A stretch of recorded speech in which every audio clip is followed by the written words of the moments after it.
Muy buenas tardes a todas las personas que nos están escuchando y viendo por este medio.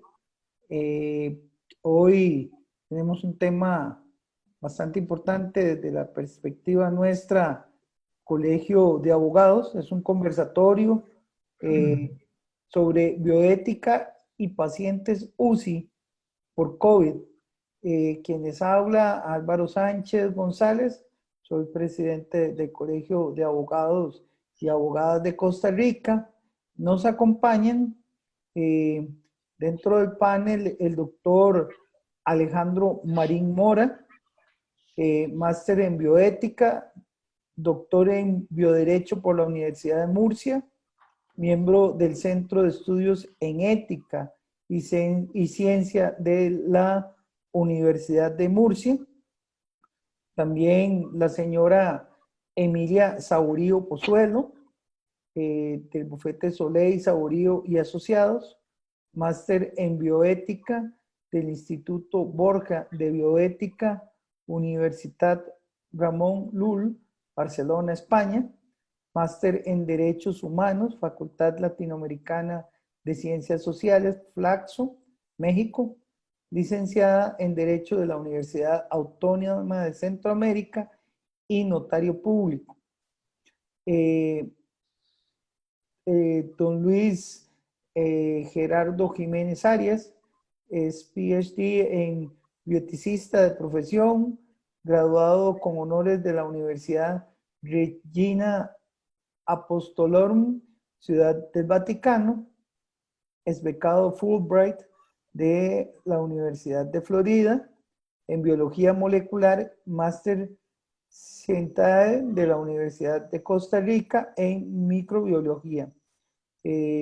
Para iniciar, vamos a decirles que los panelistas, primero tendremos una introducción, después cada uno tendrá 5 minutos para hacer una exposición. Posteriormente a esto se hará un resumen de esta primera parte y posteriormente se habrá otra exposición de otros 5 minutos para cada uno de los panelistas y una conclusión final, resumen o cierre.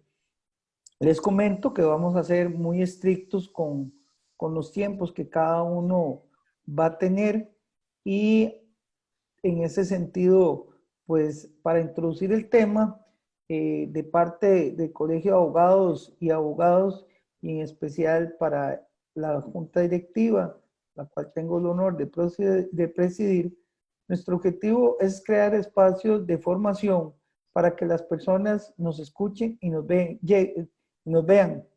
lleguen a tener sus propias conclusiones con base en el análisis de nuestros expositores sobre el tema, que contiene en este caso específico diferentes corrientes de pensamiento, algunas muy distintas entre sí.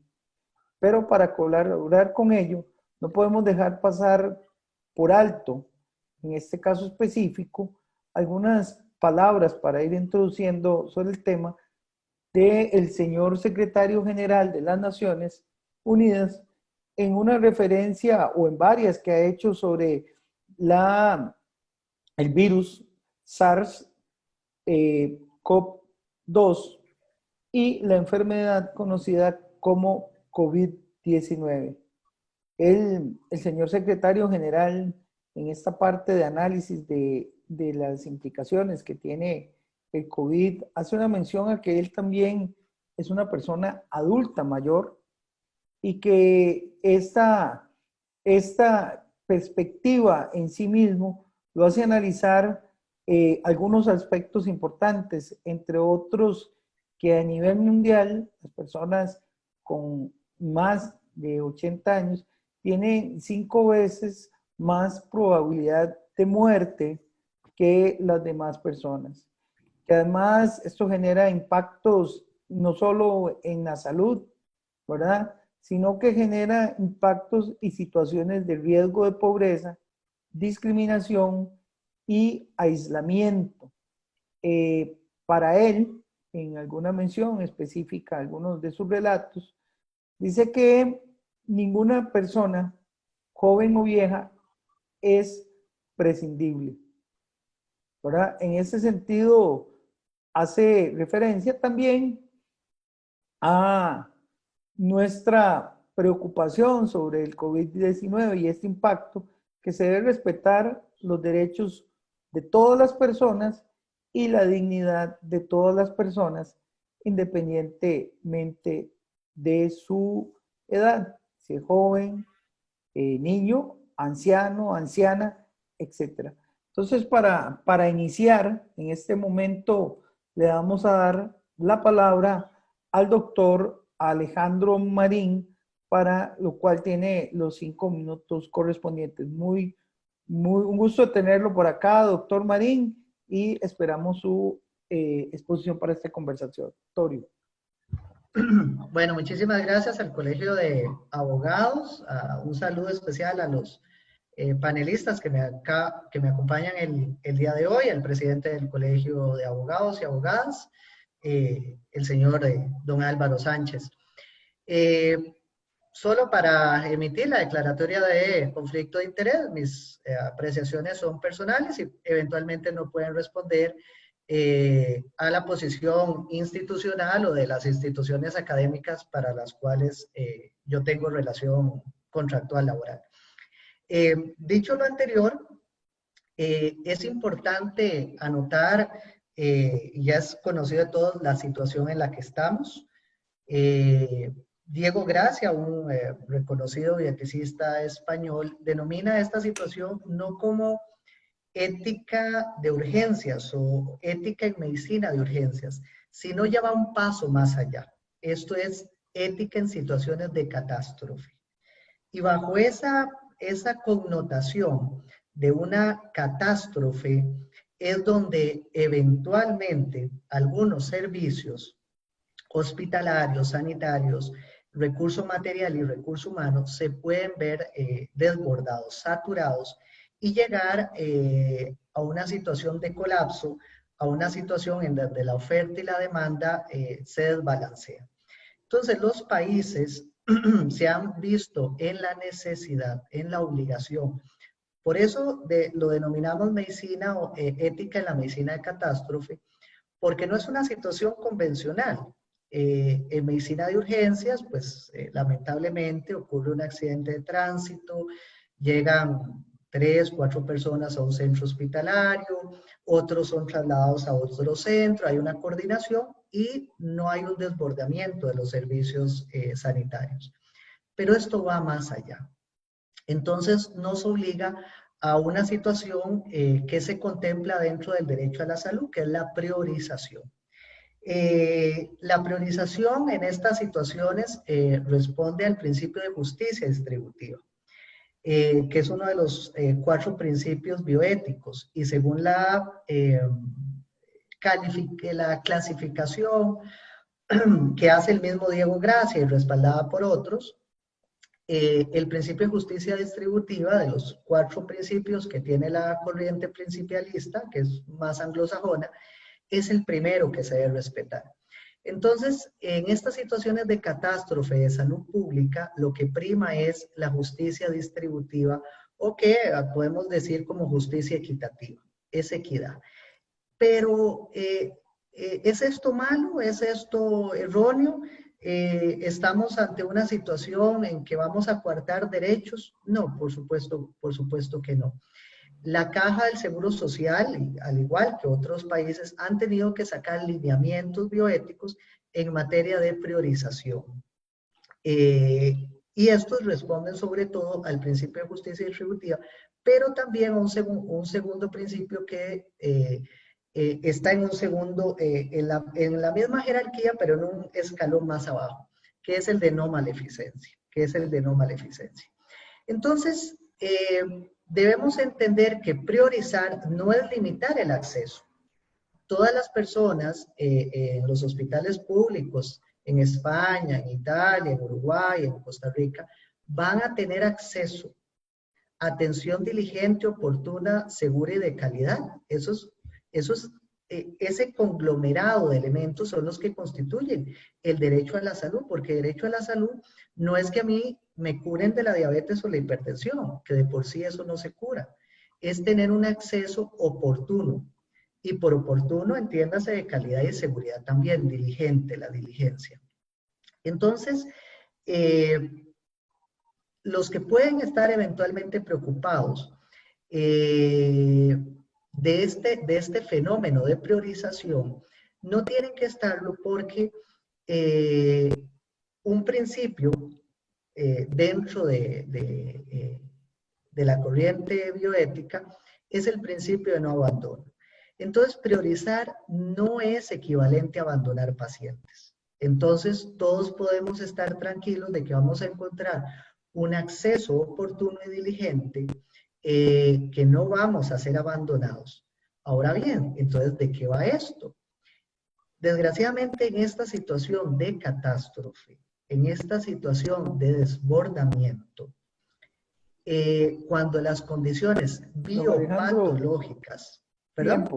Tiempo, para que haga la pausa de esta. Entonces, gracias, nada más para decir que el método de acceso es la condición o la necesidad biopatológica y no otras condiciones que sí pueden ser discriminatorias, como la edad, el sexo o condición socioeconómica. Entonces, podemos estar muy tranquilos en eso.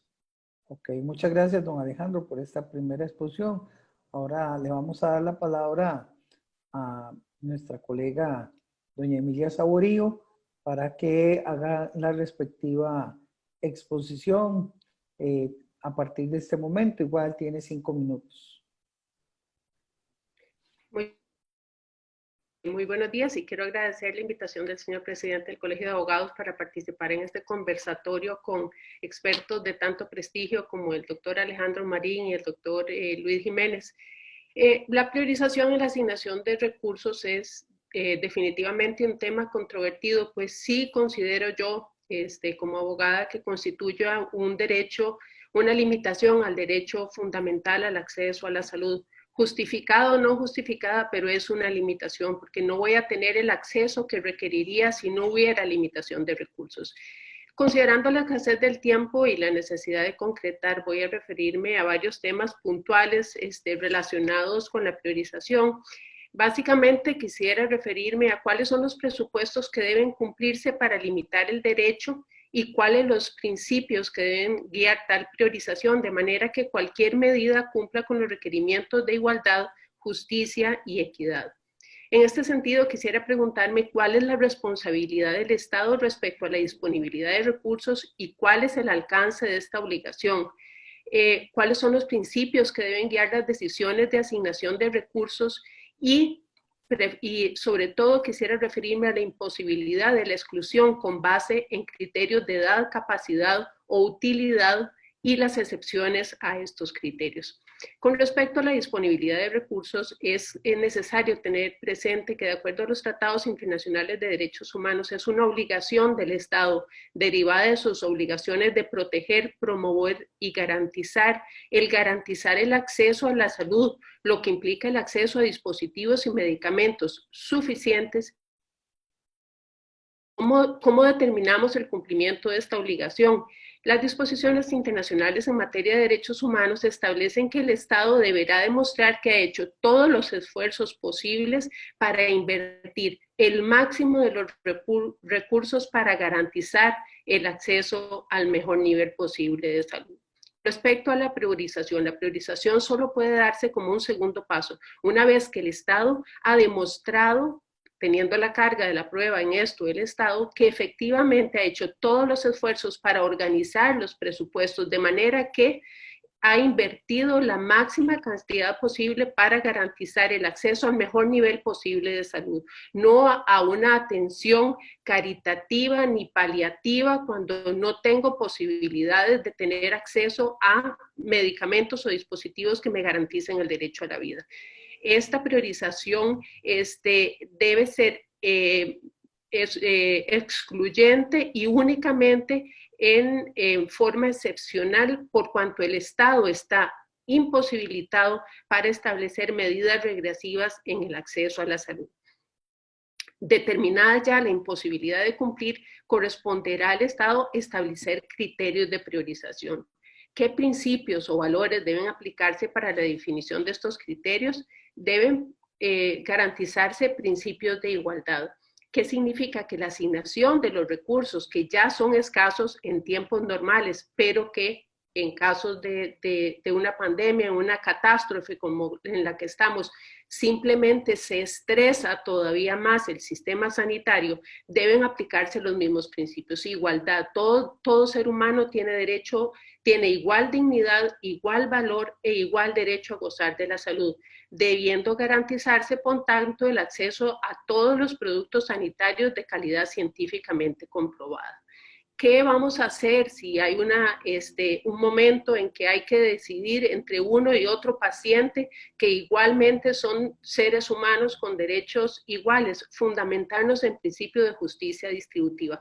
Todos tenemos derecho a acceso, por eso los adultos mayores, los incapaces, las personas vulnerables tienen derecho a acceder a estos medicamentos y dispositivos, no siendo aceptable la utilización de criterios discriminatorios ni utilitaristas.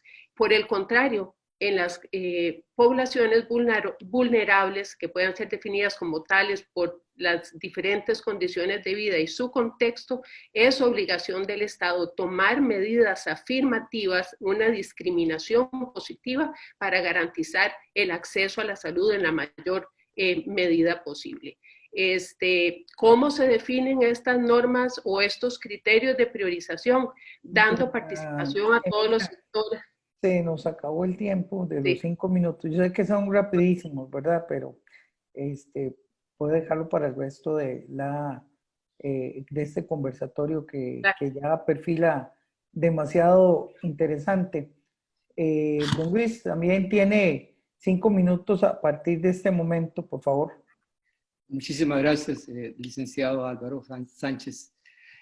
Bien, los pacientes COVID, de acuerdo al Sindicato de Especialistas Médicos o Sindicato de Médicos Especialistas de Costa Rica, señalaron recientemente en estos días que nuestros sistemas de salud están por colapsar y le llama mucho la atención de que la pandemia nos va a mostrar su rostro más doloroso cuando se tenga que escoger entre un paciente y otro paciente COVID. Ahora bien, el mismo sindicato hace un llamado para que nos alejemos de las recomendaciones de la OMS y tomemos decisiones autóctonas, adaptadas realmente a nuestras necesidades. Los pacientes COVID en los hospitales están totalmente aislados de sus familiares y no tienen la capacidad cognitiva, en muchísimos casos, evolutivas para decidir si aceptan o no un determinado tratamiento. Ahora bien, por decreto ejecutivo 42-249 de este año, de marzo de este año, se eliminó la obligatoriedad de las autopsias. Esto deja totalmente vulnerable al paciente dentro de los hospitales, porque no solamente aislados de sus familiares, sino que tras de eso, cuando mueren, no se les pueden hacer autopsias. O sea, no podemos saber si murieron porque sucedió un acto de malpraxis o eutanásico, o si murieron naturalmente, o si les dieron esto, o si les dieron lo otro. Eso nunca lo vamos a saber, porque por este decreto no se van a hacer esas autopsias. No se están haciendo, de hecho no se están haciendo.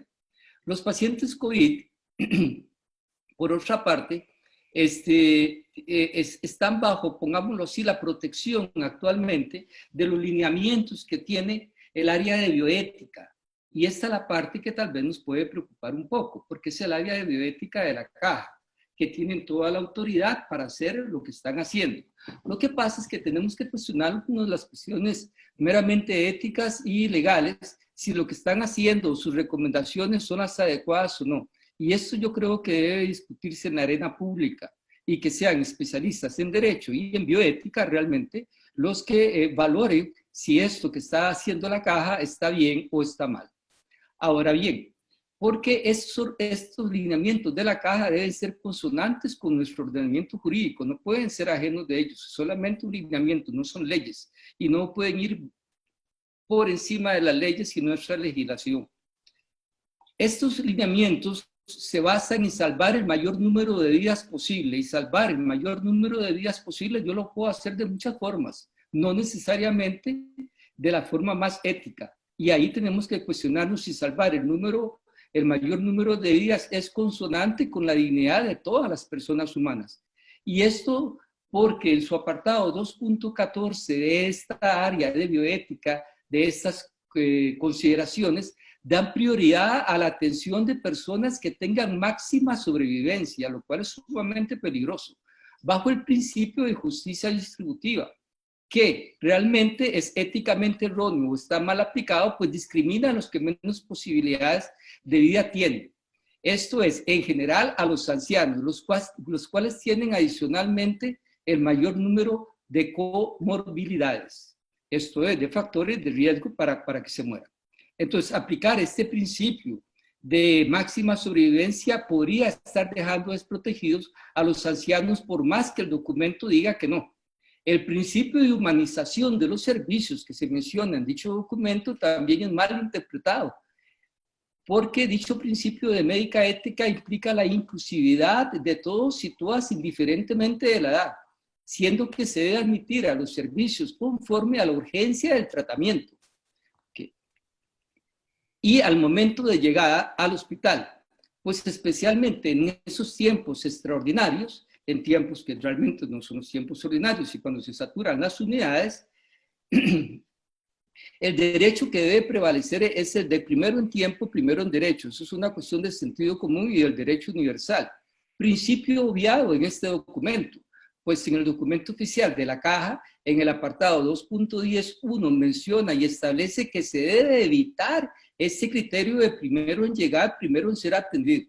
Entonces le dejan a los hospitales y a los médicos a su criterio subjetivo a quién tratar y a quién no tratar, de acuerdo a una serie de lineamientos puramente técnicos, pero no necesariamente la edad de los ancianos se les toma como cualquier edad de cualquier otro, sino que esos tienen menos probabilidades. Perdón, se nos acabó los 5 minutos para esta parte intermedia, pues hemos puesto en la palestra algunas valoraciones éticas, valoraciones filosóficas, si se quiere, el tema enfocado desde la justicia, desde el acceso a la salud, ¿verdad?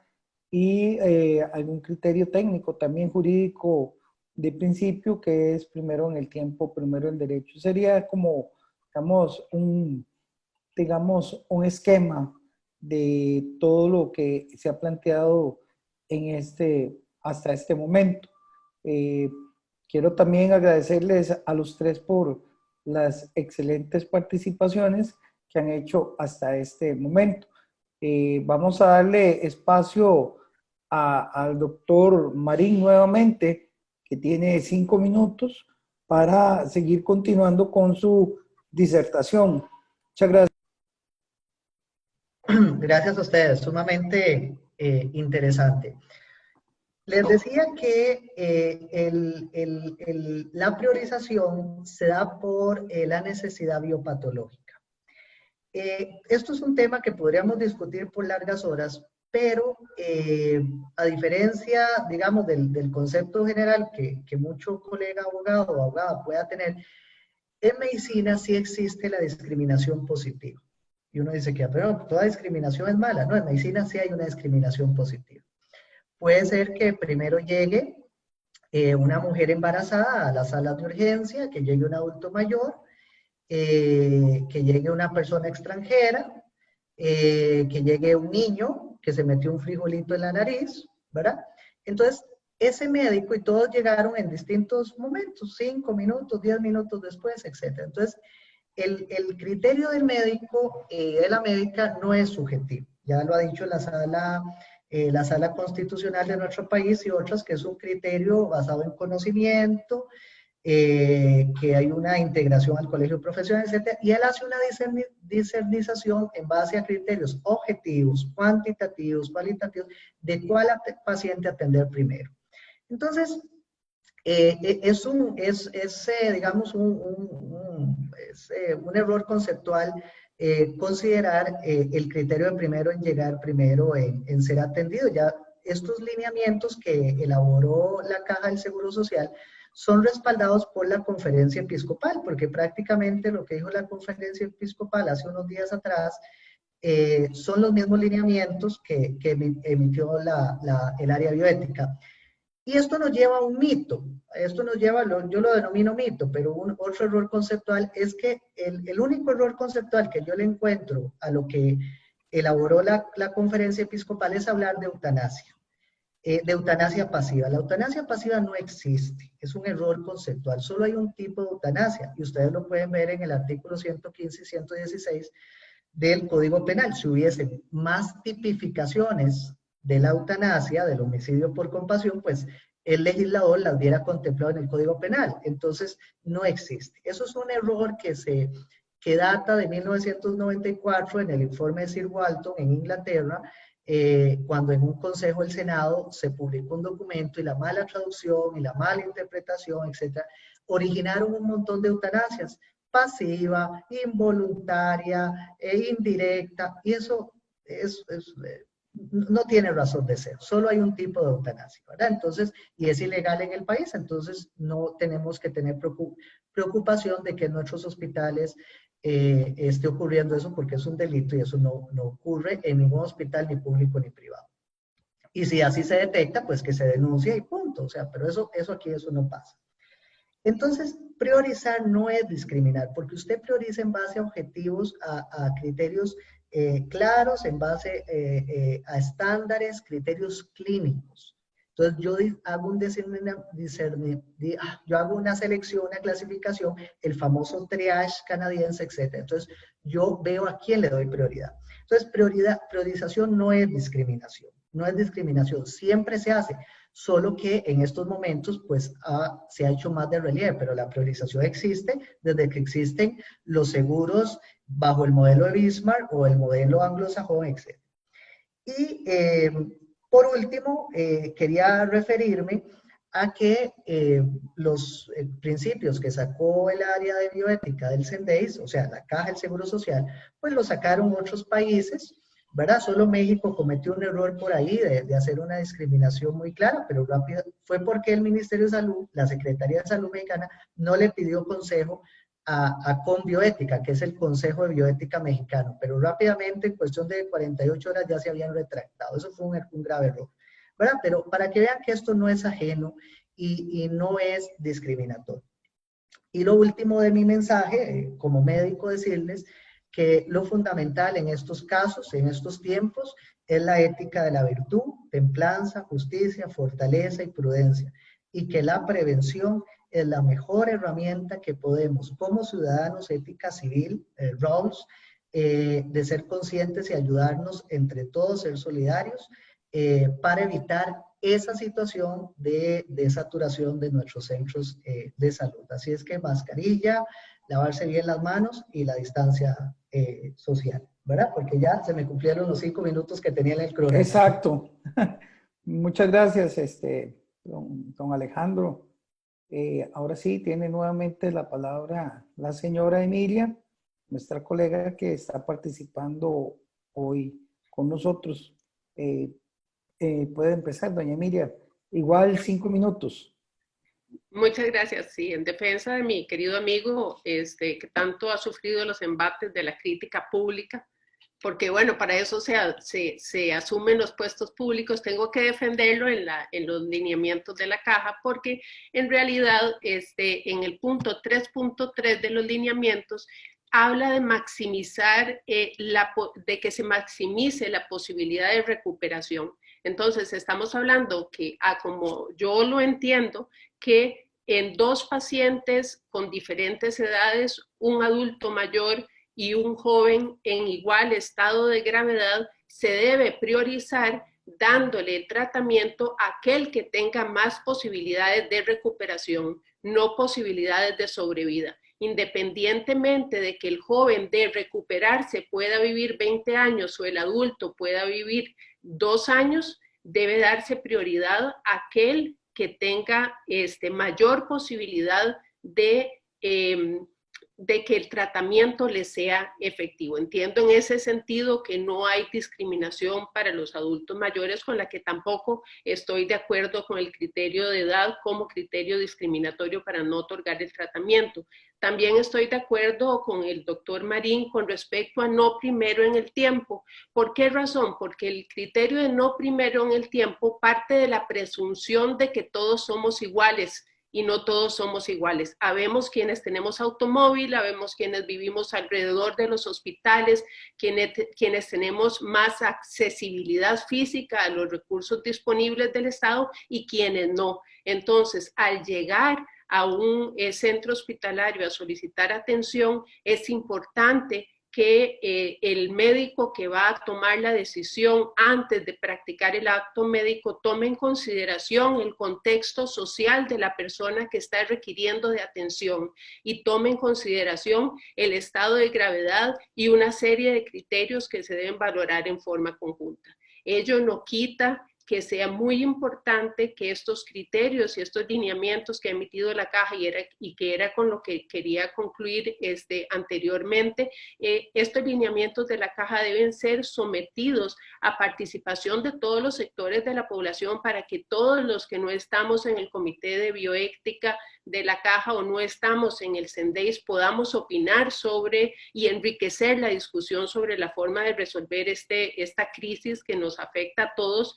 La discusión y los parámetros deben hacerse públicos, deben ser transparentes y deben ser aceptables socialmente. En esta medida, los criterios de la OMS son una válida guía, pero debemos llegar a la tropicalización, como normalmente decimos, de las normas éticas que deben regir a nuestro país de acuerdo a nuestra idiosincrasia y a nuestra convicción del valor de la institucionalidad y de la democracia. Y además, estas guías deben ser sometidas a revisión constante con el avance de la evidencia científica, que en un seminario reciente se decía que para estar al día en el avance y en el conocimiento de la evidencia científica habría que leer 6,000 artículos científicos al día. Pero bueno, si entre más hagamos el esfuerzo entre todos por acceder a esas normas, acceder a la experiencia internacional en el manejo de esta crisis, pues mejor podremos establecer lineamientos aceptables socialmente, aceptables éticamente y aceptables médicamente, de manera que le permitamos al profesional sanitario que tiene que tomar la decisión saber qué va a hacer. Siento que esto le falta un poco a los lineamientos de la Caja. Yo creo que deberían establecer las situaciones específicas que se pueden presentar y soluciones específicas para los casos concretos, de manera que no se requiera una gran análisis de parte de los médicos que tienen que tomar la decisión, sino que existan ciertos criterios que estén sumamente claros para que los médicos puedan tomar la decisión con la premura con que se requiere en caso de una catástrofe como la que estamos viviendo. Muchas gracias, doña Emilia. Muy exacta, por cierto. La felicito. Don Luis también tiene la palabra por los próximos 5 minutos. Muchísimas gracias. Evidentemente, algunos geriatras que he escuchado han dicho que los ancianos en este momento no son la prioridad en las salas de emergencias, ¿no? ¿Por qué no son la prioridad? Porque el documento que hago mención del área de bioética insiste bastante en la no discriminación por edad, cuando en realidad es un documento edadista. Insisto, es un documento totalmente edadista, que hay que analizarlo bajo la lupa jurídica de Costa Rica, pues establece en el 2.51 que la edad cronológica en ningún caso debe ser el único elemento a considerar al ingreso a las UCIs. Óigame bien, no es el único elemento, pero sí es un elemento, porque tácitamente dice que es un elemento, pero no es el único, porque de otra forma la reacción sería que la edad cronológica nunca debería ser un elemento, pero la reacción dice que no es el único elemento, sí es un elemento porque está escrito. Menciona el documento elaborado por el área de bioética, ¿okay?, que esto debe solamente aplicarse cuando se han desbordado los servicios de salud. O sea, que sí reconoce que en tiempos ordinarios no se deben de aplicar, que se deben de aplicar únicamente en tiempos extraordinarios, que la edad debe ser tomada en cuenta porque es lo que aquí dice y lo que se lee textualmente. Pero no han sido cuestionados estos lineamientos en el área legal, ni en el área bioética. Yo creo que ahora yo me los he cuestionado, lo he leído con detenimiento y he encontrado estas fallas que se pueden subsanar, se pueden mejorar. Pero hay algo gravísimo en este documento. Lo más grave de todo es que recomienda tomar en cuenta un concepto totalmente utilitarista, de dar prioridad a las personas con más años de vida ajustados a su calidad de vida. Este Quality Adjusted Life Year fue en 1990 cuestionado severamente por la Asociación Médica Americana y publicado en el Journal of the Medical Association. Este concepto se ha señalado como contrario a la autonomía y derechos del paciente y deberes éticos del médico, no solo por ser edadista, sino por ser eugenésico también, porque selecciona a la gente de acuerdo a su valor, al costo-beneficio y el valor de esta persona, qué edad tiene y qué factores tiene. Entonces, bajo esto, no todos somos iguales bajo las leyes de Costa Rica, bajo este reglamento, pero eso es un reglamento, hay que confrontar eso con nuestra Constitución, porque eso es totalmente inconstitucional de acuerdo a mi punto de vista, porque bajo esta ideología meramente utilitarista, los ancianos tienen un índice menor de QALY, siendo esto otra prueba del edadismo utilizado consistentemente en el documento y como menciono y repito, es violatorio a nuestra idiosincrasia y muy probablemente a nuestro sistema jurídico. Los principios éticos que prevalecen todos los conocemos, son los 4 principios éticos ordinarios de la médica ética. Pero adicionalmente hay que agregarle el principio de vulnerabilidad. Como dije anteriormente, sus pacientes son altamente vulnerables, no solamente por la edad y por estar en un estado que no es plenamente cognitivo, ¿okay? Sino por su estado de indefensión totalmente ante las leyes nuestras en este momento por el decreto que no permite las autopsias. No sabemos exactamente qué es lo que está sucediendo. En cuanto a la eutanasia, pues la OMS ya la ha definido como la acción del médico que provoca deliberadamente la muerte. Y la eutanasia, pues, está prohibida en Costa Rica en varios artículos del Código Penal, 112, 115, etcétera. Y el suicidio asistido igualmente, y por la Asamblea Parlamentaria del Consejo de Europa. Algunos realmente negacionistas de la eutanasia han insistido sin éxito de cambiarle el nombre por readecuación del tratamiento terapéutico. Pero yo nunca te voy a decir, voy a cambiarte, voy a readecuar el tratamiento terapéutico, te voy a matar.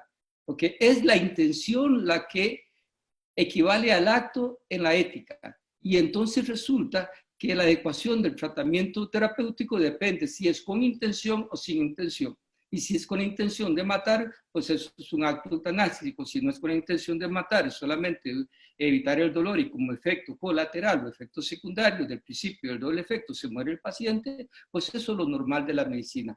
En cuanto a priorizar, la gente es obvio que se debe priorizar con respecto a la gravedad del paciente, pero nunca tomar en cuenta la edad, como dice en este documento, que no debe ser el único factor, ni tampoco debe de tomarse en cuenta jamás. Muchas gracias por la exposición, ya se cumplieron tus 5 minutos. El quality, la calidad de vida basada en el costo-beneficio, que realmente es lo que se propone en este documento. Muchas gracias, Luis. Bueno, me corresponde, tal como lo dijimos al inicio, hacer un breve resumen. Yo creo que en este tema, como lo dije anteriormente, nosotros con nuestra responsabilidad de generar opinión, escuchamos 3 partes, 2 con criterios similares, o tal vez una con criterio diferente. Pero como decía, aquí la idea es generar opinión sobre cómo se han tomado los análisis para los lineamientos que dicta la Caja Costarricense del Seguro Social sobre este tema, su valoración, qué pensarán nuestros y nuestras colegas, pero también los y las personas ciudadanas que nos van a escuchar luego de esto. Yo creo que hay temas que son muy relevantes por ejemplo, el tema de priorización, las características que eso reúne, en qué condiciones se puede priorizar, en cuáles no, pero también esto genera un debate ético-jurídico que en algunos casos puede ser incluso resuelto por nuestras autoridades judiciales, que per se son parte de este gremio, pero que nos llevan a esa reflexión interesantísima de qué puede ocurrir en los casos que son extremos y que esperemos que tal vez no se lleguen a dar, a pesar de que hemos generado este, digamos, conversatorio con el análisis, con el objetivo de que ustedes vayan a formar y ustedes sean formadores y promotores de las diferentes corrientes, como lo dijimos inicialmente. Por demás, agradecerles al doctor Alejandro Marín, a don Luis Jiménez, a doña Emilia, porque las exposiciones de cada uno de los tres en un tiempo tan relativamente corto como el que les hemos asignado, pues dejaría que cada uno tuviera mínimo, por lo que puedo imaginar, más de una hora para hacer una disertación cómoda de tiempo, pero los podremos estar esperando en nuevas ocasiones, o que también las personas que nos ven, nos escuchan por este medio, pues también traten de comunicarse con ustedes si tienen algún comentario que hacerles para que ellos como científicos, los tres, doña Emilia como científica jurídica, ¿verdad? Tesis que siempre hemos defendido los y las abogadas, ¿verdad? Que también somos científicos, tema en discusión por muchos, pero de verdad reiterarles este agradecimiento a los tres y sé que este tema pues obviamente va a generar alguna expectativa interesante en las personas, sobre todo nuestros y nuestras agremiadas. Muy buenas tardes a los tres y los esperamos en próximas actividades con temas tan importantes como este. Hasta luego, muchas gracias a todos.